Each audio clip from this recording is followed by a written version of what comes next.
Welcome to the Voice Coach Podcast, here for all your speaking voice training and guidance. My name is Nick Redman, and I am offering you all sorts of nuggets of wisdom on how to keep your voice in good working order and a true representation of who you are. So if you're a podcaster, presenter, actor, speaker, or voiceover artist, or a general voice geek, you're in good hands. Shall we get started?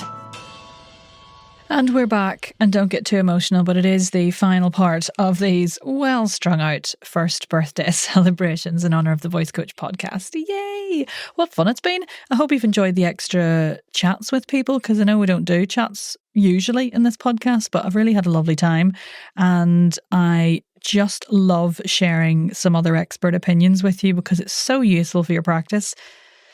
So here we are, Nick Redman Voice HQ. The birthday balloons are deflating. The fizzy pop's gone flat. The cake's nearly done. Sad times. But look, we've listened. We've had all the crack and we've learned loads, and that's just great. What more do you want from your birthday? So today I've got the second half of my chat with Barbara Houseman for you, and this is where it gets really, really useful. I mean, the first half was great too, but there's some solid gold nuggets of actionable advice coming up in this bit, so have your notebooks at the ready. Before we get into it, just a quick reminder to register for the Vocal Empowerment Programme. Be your own voice coach. That's my next online course starting in February. You can get a space by 9 p.m. UK time this evening, which is Wednesday, the 3rd of February. So don't miss it. If you're the sort of person who, likes to know how to look after their voice, feel confident in exploring their vocal potential in their own time and having the ability to mix up that warm-up and those resets and those cool downs for your voice with information and input on what your voice really needs in the moment, with a massive toolbox of exercises. There's loads in there. In fact, pause this now, go and get your place, and then come back smugly to this and enjoy. Go on, I'll wait. Oh, you're back. Great. Let's crack on. Oh, we should have used that as an excuse to have a drink. I'll do it now. I feel like I've not done a communal podcast drink from my bottle for a while. Right, this half of the interview we get into all sorts, so there's loads of information on prepping your voice for the microphone, resonance, even talking spoons. Yes, you heard me. But first, let's hear what Barbara has to say about the elusive conversational read.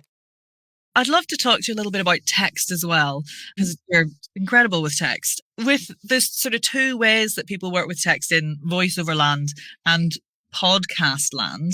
One is that for the people who are listening who are like voiceover artists or narrators or voice actors, they're doing that working with someone else's text. Yeah. Thing. Then when you get podcasters or presenters, they're working with their own words and maybe something they've written themselves. Yeah. And weirdly, a lot of the time in both camps, what everyone is striving for and what's really hot right now is authenticity and like the conversational read and not sounding like you're reading something off a page, like voice-over-y voice. Do you have any like advice or guidance on finding that authenticness? I hate the word, but there isn't another word. Yeah, well, I think it is a good word. And I think the word we have to get rid of is conversational. Great. Because I think what happens is that people then kind of put a conversational tone on it. So it all gets a little bit flattened out. And I think the term we have to go is just talk.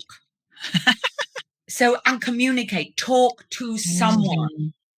So I think it's because one of the things I was doing yesterday with some American students, we had some Shakespeare, and I often do this with people when they're funny with text. I get them to talk about something and then clap their hands and they have to go straight into the text. So they're going, well, that's nice. What I had for breakfast, I had cereal and I had grapes and a cup of tea. Oh, reason, not the need. And then I actually had time for a bath this morning. Our basis beggars are in the poorest things, superfluous. So it's like there shouldn't be a change. There shouldn't be a change. So, I think what people have to do is, how do I reset up that I'm talking to somebody? So maybe I have an object just behind the microphone. I talk to the microphone as if it's a person. I imagine who that microphone is. That whole thing of put a photo by the microphone, behind the microphone. So I think that sense of I'm really talking and communicating, because the minute we're wanting to, if I'm self-directing, and Ilili was so, I'll read that question out. So I find it Yeah. far more difficult to read naturally or without tension if I'm self-directing, and I nearly always self-direct. This is classic audiobook territory where you just get the stuff and you just do it yourself. So if no one is there to talk to, any ideas for that? But that's what I'm talking about. I'm Yeah. imagining that there's no one there to talk to. I think the first thing is you can't direct and talk. You have to do it and then listen back if you want to do that. You can't be listening while you're talking, because if you listen while you're talking, it will affect your quality of voice. Because you are no longer communicating. So what I'm saying to you is that when you're doing it, I'm afraid we have to let go of the self-direction, and we have to go, if I'm really communicating. So it may be that if you're doing, I haven't, done audiobooks. One thing that sometimes I used to do with people when they had presentations and things, I would do mood paragraphs. And actually, I sometimes did that when I was coaching people who had long, where a journalist had done a show and they were going to do their own voiceover. Yeah. Is that we would put that paragraph, we put documentary or mystery or thriller. So almost taking genres to make sure that people didn't get stuck in one way of doing it or one tone. That'd be nice for audiobooks, I suppose. Yeah, exactly.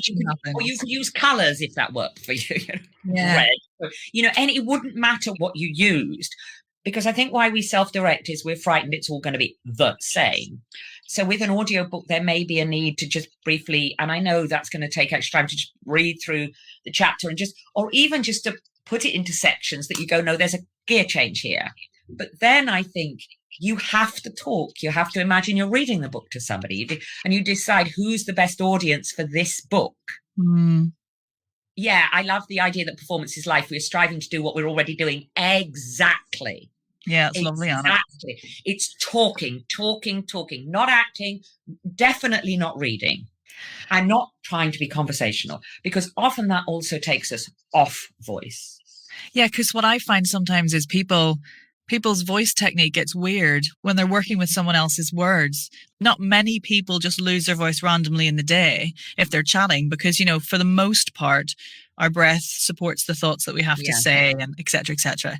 When it comes to someone else's thoughts and you're processing words that you've not written or that aren't coming out of you, that's when there's like that sort of slight disconnect between the technique and the... But I find that I've worked with a poet, and I have to do the same work with her when she reads her own poems as I have to do with her. Because writing it and performing it are different things. Yeah. Different parts of our brain. That's true. So Mel's just said, that's really interesting. When I studied art, we sometimes did life drawing using colours or sounds to influence the response. Maybe we could apply that. Yeah. Colours are really powerful for image, aren't they? Yeah. And I think that some of the text exercises, like walking the sentence, that it might be very good to take those text exercises just with the first paragraphs or pages of a book to really get into the style and flow and the different thought, therefore breath length of that particular writer. Yeah, that's so maybe lovely. to walk the sentences, where you just keep walking to the end of the sentence, and you stop, and then you turn, and you breathe where you like in the sentence. It's just getting used to that kind of flow of thought.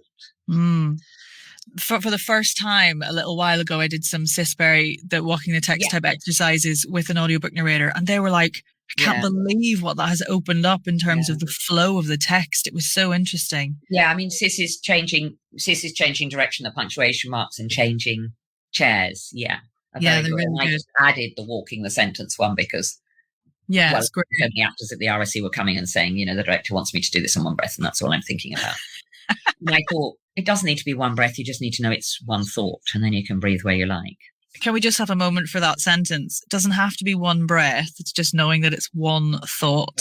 That is such a pertinent thing for people in voiceover, because so often you have to get to the end of a really long thought that's been written in a way that's not conducive. Well, and often it's been, I did something, and I mean, the guy apologized to me. He said, I'm sorry, this has been written by scientists. This was never written to be read out. But I can't remember what it was for, but it was, but it had to be read out, and it's like, okay. And so that's why if you've got a really long sentence, I think walking it and then just not thinking about the breath, and let the breath sort it out. And then you only have to manage it if it's still not sorting it out. And then sometimes I have to breathe before I want to, because if I don't breathe there, I won't be able to get through the next bit. Yeah. And that's what happens a lot of the time with people pushing right to the end of those phrases, because that's what the author says they have to do. And then you get that kind of, the support moves up, doesn't it? And like the lower area disengages, and then the larynx and all those muscles. Well, because if the belly isn't working, then this is going to have to take over, Yeah. Because if we haven't got a nice stream of pressurized breath, and this is going to have to squeeze to try and create kind of sense of pressure. Yeah. That's such a great sentence. Oh, it's a good reminder, because, one thought, one breath. No, I mean, well, whoever came up with that was like, oh, really? So, if you have like Laertes and Hamlet has a 14-line sentence. Oh, really? We're going to do that on one breath? Really? Yeah. It's about keeping the thought going through the breath to points and through those moments of pause. And because we do it all the time when we're talking. Yeah. We're talking about something and we haven't finished and we want to add more, and we breathe and then we carry on. Oh, love that. Okay, let me just check my questions, because we've gone absolutely off questions, but I think that's always better. I'm just anticipating a question sort of from audiobook folks. What I get quite a lot is, obviously in audiobooks, they do every single character, which can be any age, any gender. And I know that you've done a little bit of cross-gender casting type Shakespeare, development and production. I wonder, what's your approach when it comes to female identifying playing a male and vice versa? This is audiobook, remember? I think it's really important. It's all right for a tiny bit of a catalogue to go down in pitch or up in pitch. But if you're going to do lots, I think it's much better to work with shifts in resonance. Can you explain resonance very briefly for anyone who's not familiar? Yeah. Okay, so maybe the best way to say that, to go back a bit, there are changes that happen at the larynx, which are pitch changes. So, I'm not going to give, I haven't warmed up this morning, so I'm not very, so, if I'm talking down here, I've actually gone down in pitch. But that's quite hard on my system, because I'm out of the key of my voice, and it has less flexibility down there. I'm kind of just sitting in one place, and I could take it up here and do something. So I could do that just for one sentence or a couple of, and I actually can find a way to make that quite comfortable. But if you're going to do that, you've really got to go, am I on my support, and can I really relax here?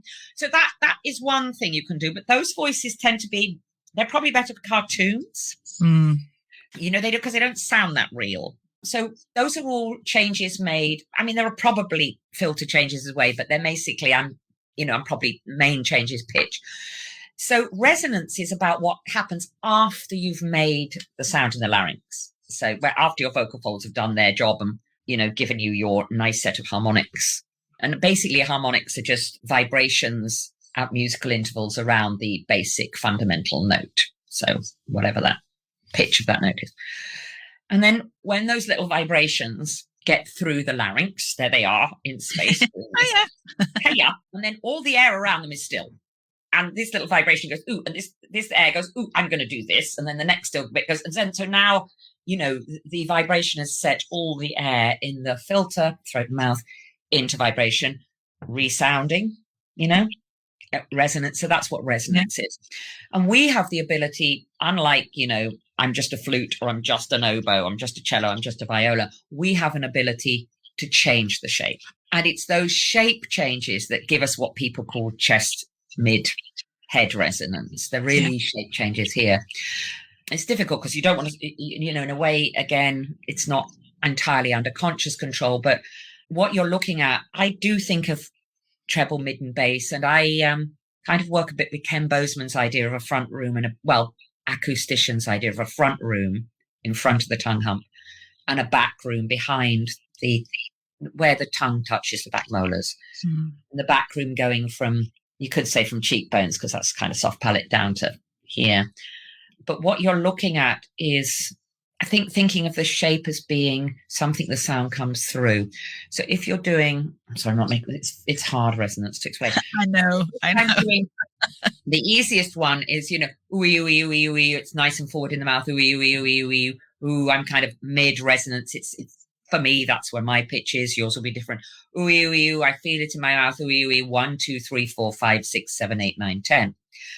And then I might want to go up. So I really want to think, maybe I kind of almost think I've gone into the back room and up in thinking it as a penthouse gone up onto my roof terrace or my balcony. And so we are. So we are. Now, it's not so much, I'll feel the resonance there, but the change is in the filter size, possibly fold thickening thing a bit. But so you're just, we are. Okay, so now I can talk. I'm still talking in my own pitch, but so I've got much more flexibility, but I might, if it was radio and you couldn't see me, I might be able to sound a lot younger than I am. I haven't pitch-wise asked to my larynx to maintain a completely different pitch. Yeah. And the same going down, if the thing with going down is not to go down, is to come out, not to go, we are, because that's going to tire you. But we are, it's like you're opening barn doors. We are, okay, now I can actually, and that's, I think, where you need to go a little bit more for male characters is somewhere a little bit more like that, but not sitting down. You can sit down for a line, but if you've got a lot. Because a lot of the time with audiobooks, it's maintaining an entire male secondary character or something. Yeah, so you really, I think you have to go, I'm not a bloke. Yeah. Men read books and do the women characters. I'm giving a flavour of this. It's a mindset as much as anything, isn't it? And thinking about the way the opposite gender thinks or forms thoughts or the energy. And the thing we came up with, which I know is a generalisation, so, but when we were doing the all-female Shakespeare's, was that men take up more space. Physically. So it's that physically in that sense of just taking up more space, feeling that they have more right to, and that it's very easy, that they don't have to claim it. And I know that's a generalization, but so sometimes that sense of just taking up more space really and allow, that sense as opposed to, something that's a little bit. Yeah. But I also think using one's imagination a little bit, like as one, I mean, I know it's different if you're reading a story to a child, it's maybe 5 minutes. You're not going to do that for hours. But I think the more playful we are and the more we allow our imagination to take the voice there and then just to make sure it's connected, the better. I think it's when you push voices into places that. When it becomes silly voices, which is a very kind of Looney Tunes, slightly different period of time approach to character voice a lot of the time. Amazing. And there's some amazing talent there, obviously, but audiobooks is definitely a different sphere. And even animation these days is moving so much more towards realism. When you talk to some of the animation directors out there, like Dave Peacock, he's always saying it's actually what they on games, they want something that sounds real. They don't want you to sound like what a talking spoon might look like. They want you to sound like what a talking spoon might look like because it's real within that context. Yeah. Spoon is a person. I think that's something when I do work with character voice with people, which we are going more further with, but having a voice, you're not going to give a talking spoon maybe it's a bit too big. You might want to give a talking spoon. So it's like, how does the voice, without me tightening here, somehow, how do I almost, and maybe it's like the stem of the spoon goes right the way down to my support and the head is the spoon. So I actually become the spoon. That's a very good image for supported voice, actually. So, whereas perhaps if I'm I don't know, a turnip, who knows? I don't know why I thought turnip. That I have a sense of the base of my turnip's down here. And maybe the top of the turnip still up there. It's still a whole body turnip that I'm just talking from there out. So I think it's putting the image in the body, really. Yeah, putting it in the body. In the body again. Yeah, absolutely. Okay. I've one more final thought in terms of prep for speaking on the microphone. For anyone who's listening, who's batch recording a load of podcasts, who's got a radio show that they're doing, any top kind of secret tips or anything that you think for prep, I suppose? I think, first of all, I would do a very quick physical warm-up, standing up and maybe starting with the feet and maybe really moving the hips around. If you haven't got time because you haven't got space, maybe just moving your hips around on the chair, and you can do it while you're doing. And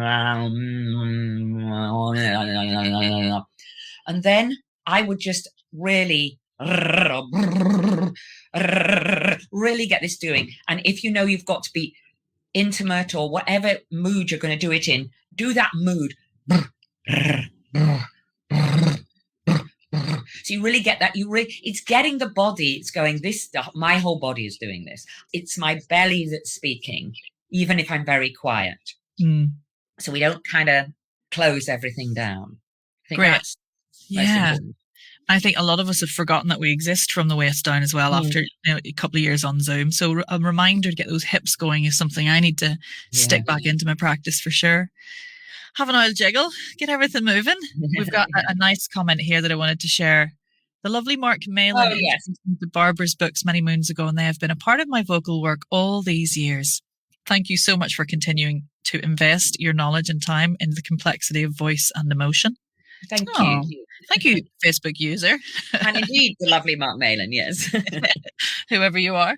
He's a very brilliant singing coach. He's worked on a lot of shows in the West End. He worked with Imelda Staunton on Gypsy. And oh my God, that's like top 3 theatre shows of all time for me. Yeah, he worked in Jersey Boys. He's worked on. He's a West End wizard. Yeah. Nice. Oh, good. Well, look, thank you so much for giving us your time. I really appreciate it. And I can tell from the comments that everyone's found it incredibly valuable. So thanks very much. Wasn't that great? So much in there. Now, I've put a link in the show notes to Barbara's website. She's got some brilliant courses that you can download to work on your voice in your own time. And she's doing some voice retreats here in the UK as well. Great minds think alike, eh? My next retreat's all sold out. Woohoo! But I've got Barbara's voice retreats on my bucket list for some time away to work on my own voice practice. Yes, please. So head to her website for all the information on when and where those will be happening. I'll shove a link in the show notes as usual. And remember, final call, you've got until 9 p.m. on Wednesday the 3rd of February, aka today, if you're listening on release day, to get your spot on my next live online voice training course, the Vocal Empowerment Programme. So head to my website, nickredmondvoice.com, and go to the courses tab for all the information on that. It's the first time I'm offering this course and I'm so excited. Oh gosh. I'm going to be an absolute mad idiot on this one because I'm just really looking forward to it.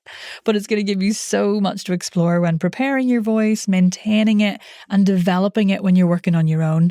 Like, not everyone has a headspace for one-to-one work at the moment, so I've really tried to distill loads of the common things that come up in my one-to-one sessions into one big fat course so you can pick and mix your technique training together in a way that works for your voice. Great if you're new to voice training and you just want to explore it and have loads of stuff to choose from and get some insights into how the voice works. Brilliant as well for if you've done quite a bit of voice training and you need to update things, because let's be honest, voice work is always changing and the research is always developing, so you do have to upskill quite regularly just to make sure you've got all the right stuff in there. So check the show notes for the links, but just a huge thank you for joining me on these first birthday episodes. I'm really delighted I could bring some other expert voices too in this podcast. Normal service resumes next week. Over and out. And get your spot on the Vocal Empowerment Programme. Thanks for listening to the Voice Coach podcast. For even more support with your speaking voice, head on over to our free community, the Voice and Accent Hub on Facebook. See you in there.